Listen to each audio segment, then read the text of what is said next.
I'm excited to introduce today's webinar, which is about supporting children and young people's mental health and well-being. This relates to children who have a medical diagnosis or a recognised special education need or additional learning needs, and also children who do not have formal recognition but have mental health and well-being needs. To explore this topic, I'm delighted to welcome our two speakers today.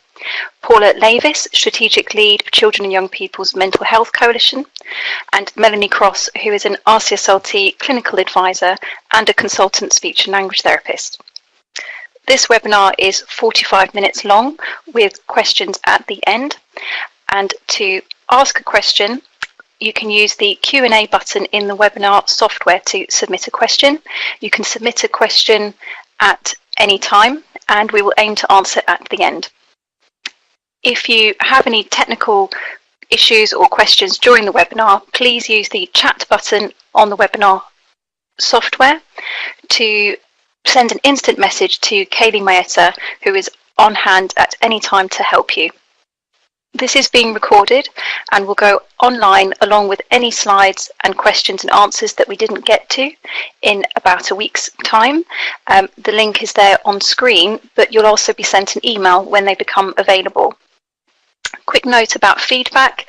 It is greatly appreciated and really necessary to help us to continually improve the webinar experience. So immediately after the webinar, a pop-up screen will appear with a short survey, and we would be very grateful if you could take 2 minutes to fill it out. A link will also be emailed to you. Also note, if you use Twitter and would like to join the conversation, please do so using the hashtag RCSLT webinar. That's one word.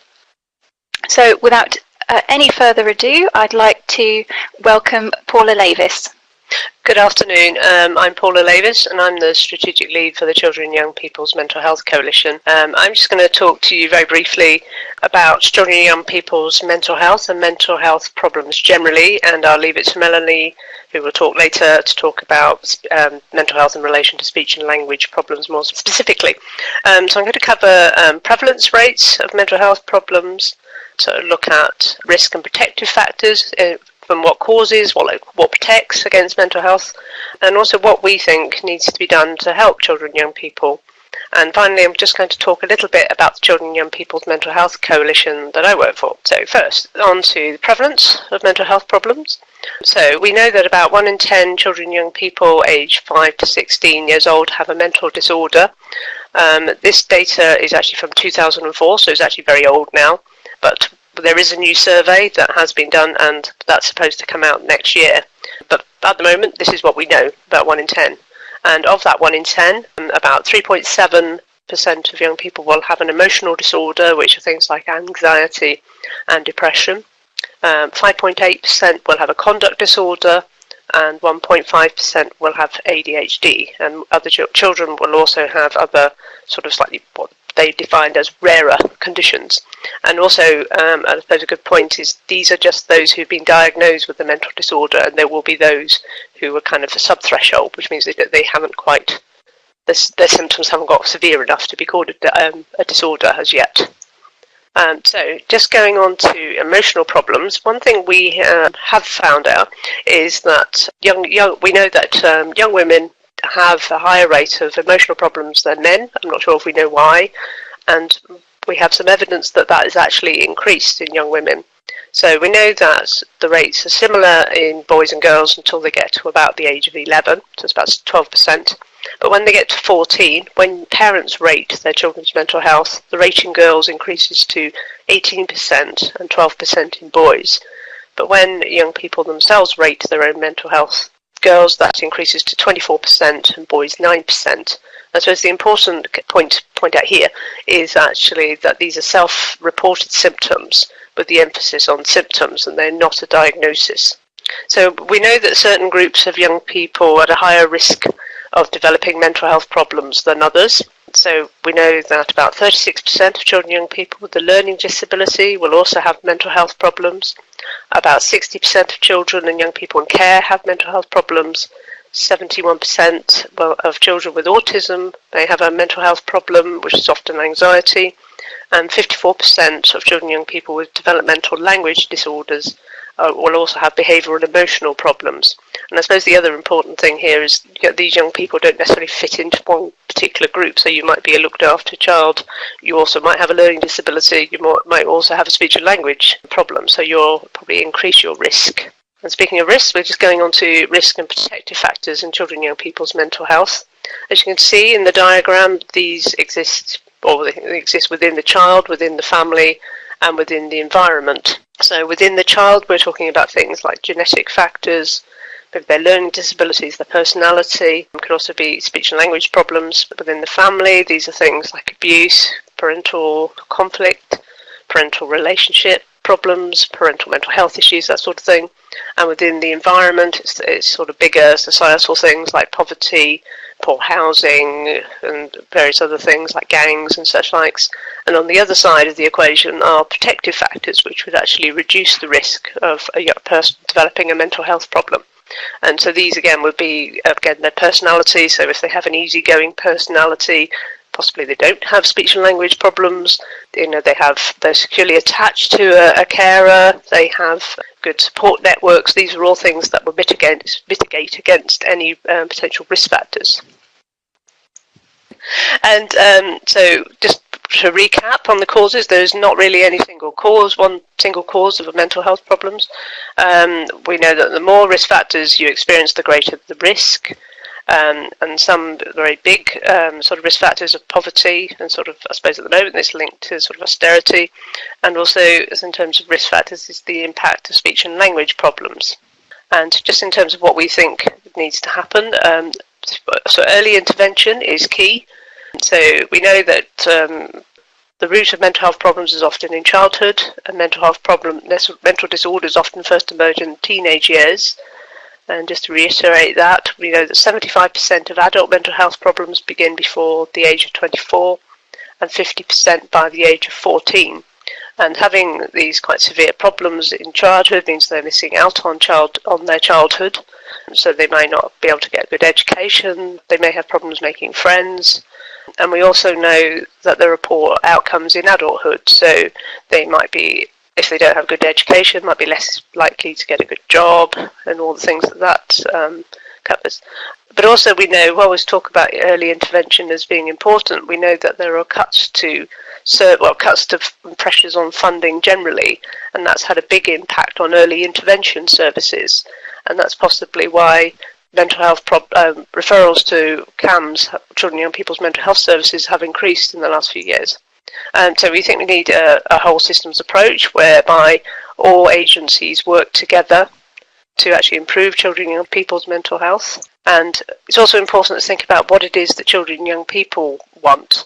And so choice is a big thing, and so they might want access to school, but also in the community. And just quickly about the Children and Young People's Mental Health Coalition. So we work with over 140 organisations to collectively campaign and influence on policy with regards to children and young people's mental health. It's just to give you an idea of our steering group, and this is just a list of what we do. So by collectively lobbying, we bring together a strong unified voice telling government when things aren't working. We give a voice to smaller as well as larger organisations.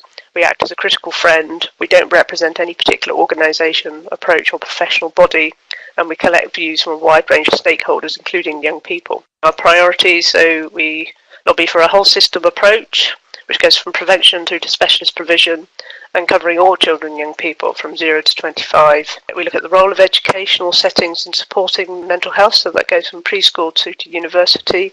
And we also have a focus on inequality, so looking at the variation in provision, so things like the variation in waiting times across the country. And we also have a focus on vulnerable groups, so we recently did a piece of work looking at the mental health needs of children and young people with learning disabilities. And these are just some useful resources that you can look up later.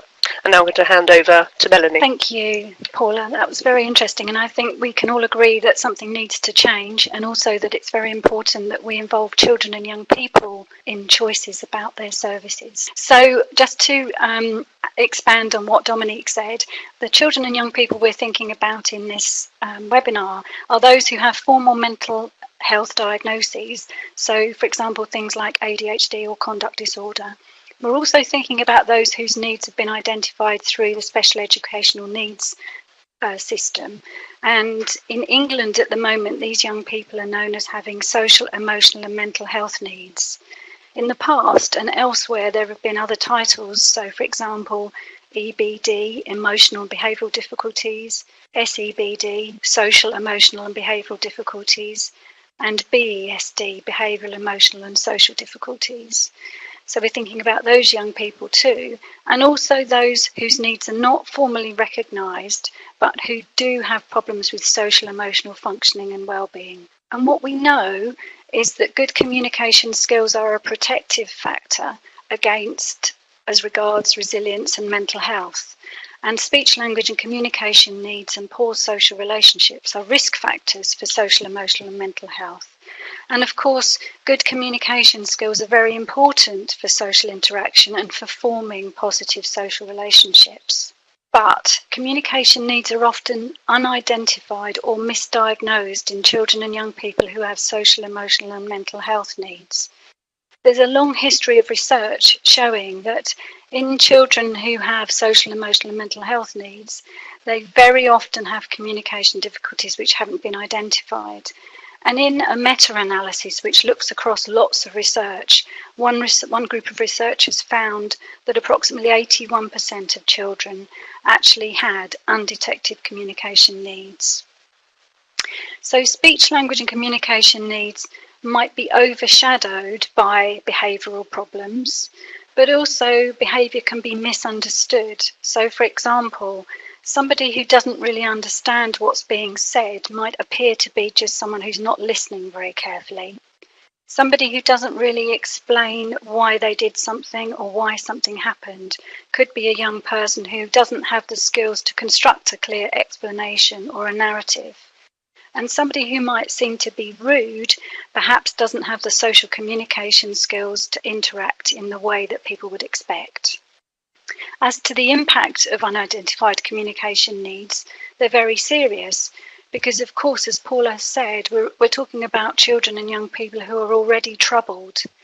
And what this means is that they miss out on opportunities to learn communication skills and miss out on access to speech and language therapy. They're then also at risk of exclusion, not only by their peers, but also from school.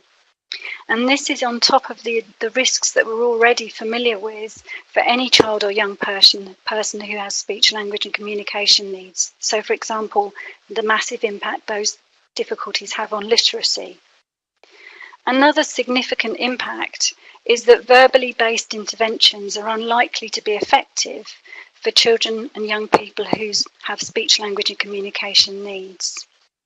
So as to why speech, language and communication needs and emotional and mental health needs often go together, children with communication needs may be rejected by their peers. And not only does this mean they lose opportunities to learn language and social communication skills, but it also has a massive impact on their view of themselves and their ability to see themselves in a positive way. Another way that these two things happen together is that some children have neurodevelopmental difficulties which impact on the development of their communication and emotional skills. So the term for that is comorbidity. And so what that means is that somebody might have ADHD and developmental language disorder. They might have social, emotional and mental health needs and a social communication disorder. So trying to find a primary need is often problematic. The other thing that's relevant is the fact that some children and young people experience a variety of factors common in areas of social deprivation, and these impact negatively on both the development of communication and social and emotional skills. And as Paula said, in times of austerity, this is affecting more and more young people. Another way of looking at this is in terms of adverse childhood experiences, and the more of those that you have, the more at risk you are. Another way of talking about that is the compounding risk model. So behaviour is communication, and sometimes all we think about is the observable behaviour, But in order to really understand why it happens, we have to look below the surface. And one reason why behaviours happen is these often undetected communication needs. And speech and language therapists need to collaborate with other professionals and the family to try and understand what it is the child is actually trying to say. And the thing is that being in a communication unfriendly or hostile environment is very stressful. So that's an environment where people do not understand you and when you can't make yourself understood. And what children and young people tend to do in this situation is either withdraw or act out in order to get out. So speech and language therapists try to address these issues by working in collaboration with many other professionals and, as I said, families and, importantly, the child and young person themselves. And that would be professionals within education, social care and health. One of the most important things speech and language therapists do is to identify and assess the communication needs of a young person. They would then help develop communication-friendly environments. And what that's really all about is making those environments accessible. So, for example, they might help to differentiate or simplify or make accessible resources or interventions. They often also work with others to help them communicate with a young person in a way that's going to be effective. They also obviously help develop a child and young person's communication and interaction skills and train others about speech and language and communication needs and its impact. And most importantly, really, because there's very little research in this area, speech and language therapists are keen to research effective interventions. So an example of how a speech and language therapist has worked with a child and young person who has these sorts of needs is Emma. She's now 10, a looked after child who was often physically and verbally aggressive. She had a very bad reputation in school. Other parents complained about her and some staff saw her as the devil. Another way of looking at it is that she had very poor social communication skills. She was not able to recognise or respond to the communications of others. She had extreme difficulties recognising and managing and labelling her own emotions, and she could not, because of these things, make or keep friends, and she had regular exclusions from school. When she was 7, she was referred to speech and language therapy by her social worker, and following work, her social communication and interaction skills with other children greatly improved, as did her ability to build new relationships as well as maintain the ones that she'd formed. She got better at managing her emotions, she knew what they were called, and she knew some ideas about how to manage them. And she also got better at recognising what sorts of information was public and what was private. She learned phrases and used them to negotiate and compromise with other children and adults, and she's continued in mainstream schools since then. So just some examples of other things that speech and language therapists do, one being differentiating behavioural interventions. So it's very important to simplify the language so that it matches the abilities of the child or young person. So it needs to relate to a speech and language therapy assessment. And if you look at the underlined words here, you can see that many of the words and phrases that we use are actually very complicated.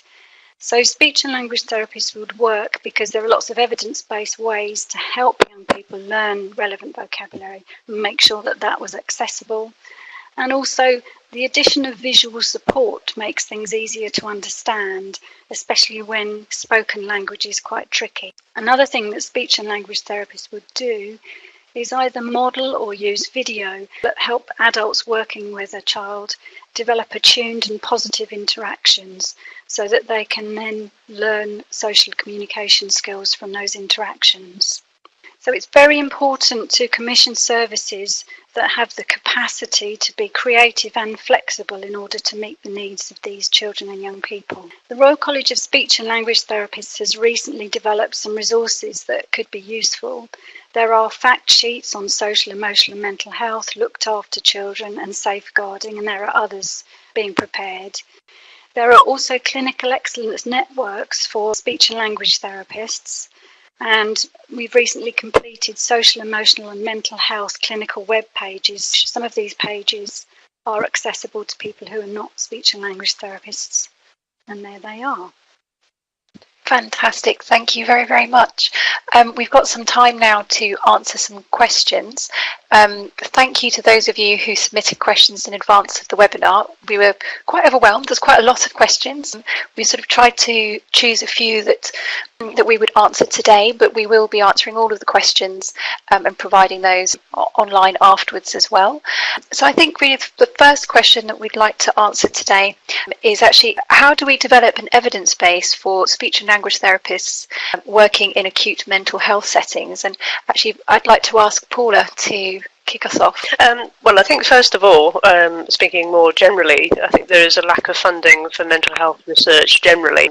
I think if we want parity of esteem between mental health and physical health, I think we need to adequately fund mental health research, or at least this sort of parity between physical health research and mental health research. And I think it also needs to look not just at clinical work, but also kind of on the social determinants and the risk factors that kind of we know that kind of impact on children's mental health. Yes, I would agree. And similarly, we need more research funding for children who have speech, language and communication needs generally, but particularly this group who also have mental health needs. What we have done is gathered what research, evidence, resources and interventions onto the clinical web pages. So those are available so that you can see what we do have. But it's definitely the case that we need more research funding. Excellent, thank you very much. I've also got another question, which is, if a child has significant mental health needs, is it possible to work on their communication and access therapy? Yes, it is. I think, as I said, what's important in this situation is that the services need to have some built-in ability to be creative and flexible.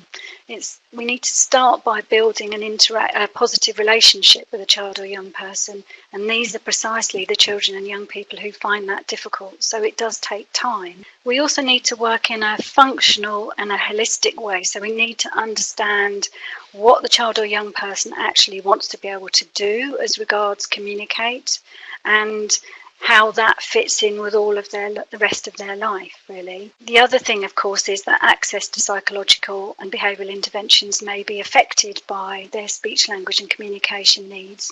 So again, we need to be creative about how we can facilitate that and help them access those interventions, often by working collaboratively with our colleagues. Just to reiterate, I think the most important thing is to include the child and young person in this process, in the assessment and in the identification of any targets. Thank you.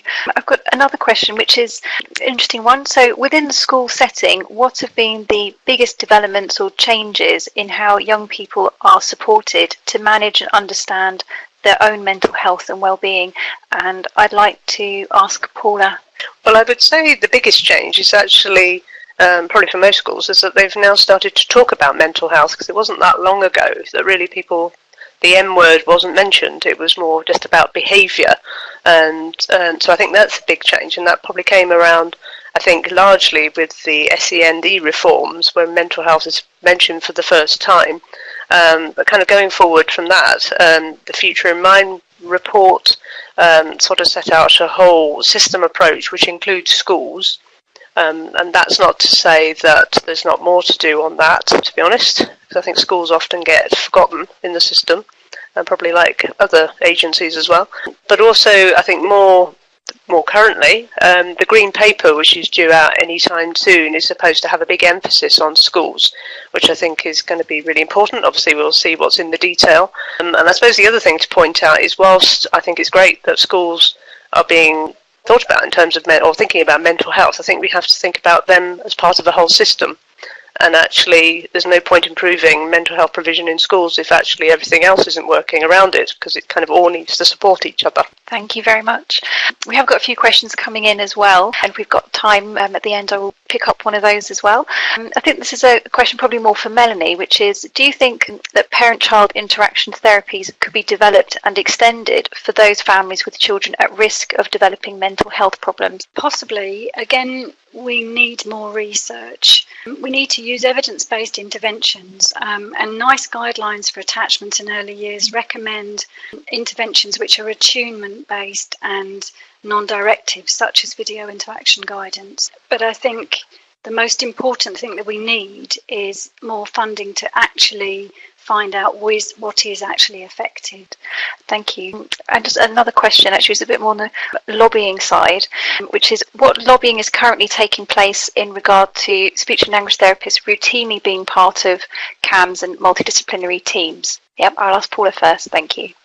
Okay, well, I would say that in terms of lobbying, and what we do is lobby for the whole system, as I mentioned, the last question I answered, is the fact that, speech and language therapists are very important within the whole system approach, so they are part of that and need to be seen as part of that, and that's what we will continue to lobby for. Yeah, and so the Royal College of Speech and Language Therapists has made a submission to NHS England about the Tier 4 CAMs. The Royal College is very keen and glad to work with partners on all of this work, and being part of the Children and Young People's Mental Health Coalition is very important. The other thing is, though, that it's also important that speech and language therapists on the ground, as it were, lobby their local CAM services and contribute to the Royal College of Speech and Language Therapists' responses. College has developed resources for this, and so we've got evidence that people are using them already. So, for example, there's all of the evidence that's in the clinical guidelines and the fact sheets can be part of lobbying both locally and nationally. So, yeah, college is doing that at one level and its members can be doing that at another, I think. Thank you very much. Lucy Benjamin has asked whether you know of any practical approaches for developing well-being and self-esteem. I think even perhaps some sort of tips or ideas, knowing that, and there's also some questions coming in around support in schools, so I think it's related to that. Well, I think around schools it's quite a busy sort of marketplace at the moment. I'm just thinking particularly about developing is kind of, I could maybe when we do the follow-up I can just check the name of this organisation that I've actually got them right. But there are, a number of our members, for instance, do things like I think it's Partnership for Children, have a number of resources. So we have a framework for a whole school approach to mental health and well-being. How to Thrive, I think they're based in Hertfordshire. They use sort of well-being. They teach it in the curriculum, so it's kind of building resilience. There's probably lots that I can't even remember at the moment, but kind of maybe when we do the written response, I can do a sort of more fuller response than that. That's fine, yes. Melanie. Yeah. Yes, absolutely. And the clinical guidelines again have got various examples of this kind of thing, but I'm sure we can find more and add them to our answers. Yes.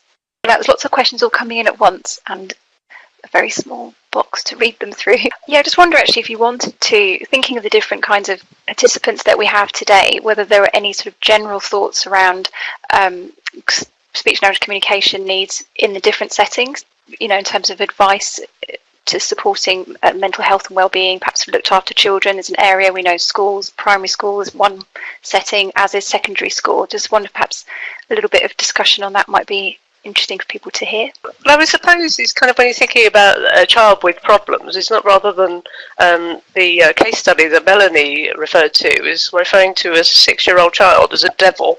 It's not helpful to anyone. So it's kind of thinking about, kind of do some common sense, regardless of your level of training, is kind of do some common sense things and actually talk to the child and try to find out what the issues are.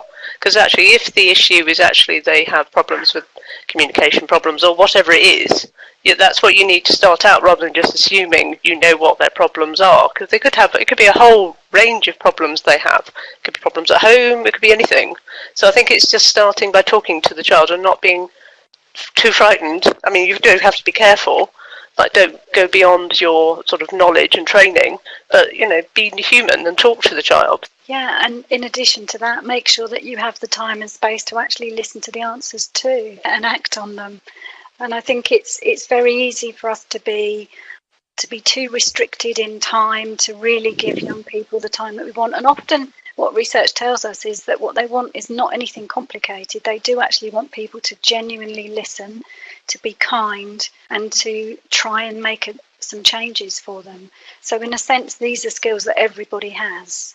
And I suppose one other thing to add, just in terms of what I've heard young people say, is kind of keeping what they say confidential, because they're more likely to talk to you if they trust you and they think that you won't go blabbing about that to all your colleagues and or your family. I mean, it sounds like a stupid thing, but I think these things do happen. Yeah, obviously that's very important. Great, thank you very much.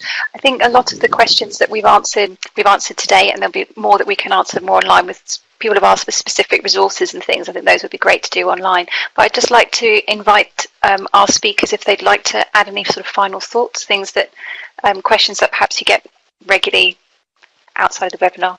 I suppose my thing is maybe about children's mental health, just in terms of, maybe it's just reiterating what I've just said about listening. Don't think just because we're talking about mental health that you have to shy away from it. I think that's important. But also in terms of actually mental health services, because I think people get very confused about what that actually is. So people talk about CAMS, you hear all sorts of words, there used to be this, you talk about specialist CAMS, you talk about comprehensive CAMS, and I suppose we talk about the whole system and seeing everybody who works really with children and young people has their part to play in this system. And it obviously includes speech and language therapists. I think what I would like to say is that if you're working with somebody whose behaviour seems to be a concern, it's quite important to think, in amongst all the other thinking that there's going on about their behaviour, whether or not their communication skills are okay. And one way to sort of find that out is to modify the communication. I see it a lot where there are people who are saying way too much and overwhelming a young person, and then somebody else will come in and they speak slowly and they're calm and they listen, and suddenly that young person's behaviour is much, much calmer and is okay. So speech and language therapy assessments will find out if there are communication needs, but again, we can all do that by just the way we interact with them. Right, thank you very, very much. I think we've drawn to the end of our webinar today. Just to remind everybody that the presentation, the recording and a transcript, as well as a question and answer document will be available, we think, in about a week's time. And also it's a great opportunity to ask people to earmark the 13th of December for our next webinar, which will be on inclusive communication. So thank you very, very much to our speakers.